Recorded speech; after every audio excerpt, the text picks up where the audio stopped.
अरे कहले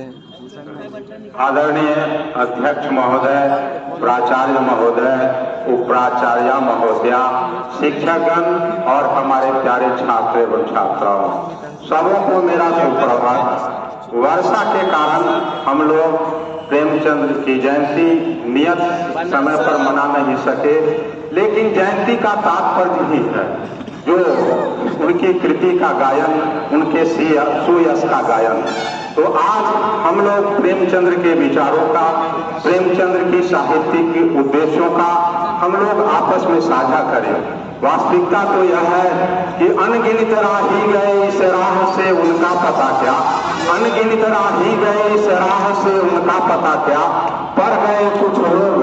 छोड़कर पैरों की निशानी, यह निशानी मुख होकर भी बहुत कुछ बोल लेती है, खोल इसका अर्थ पंथ का अनुमान कर ले। तो आइए आज हम प्रेमचंद्र को एक कहानीकार, साहित्यकार, उपन्यासकार के रूप में जानने से पहले हम लोग जाने जो प्रेमचंद्र का जन्म बनारस से 6 किलोमीटर दूर 31 जुलाई 1880 को लम्ही गांव में हुआ था और यहाँ 8 अक्टूबर 1936 को भी बनारस में इनकी मृत्यु हुई थी। प्रेमचंद्र ने अपने अभावग्रस्त जीवन में साहित्य की विधा को, साहित्य की कृति को, साहित्य के मर्म को राष्ट्रीय और अंतर्राष्ट्रीय स्तर पर स्थापित करने का प्रयास किया। तब तो विश्व के 300 से अधिक भाषाओं में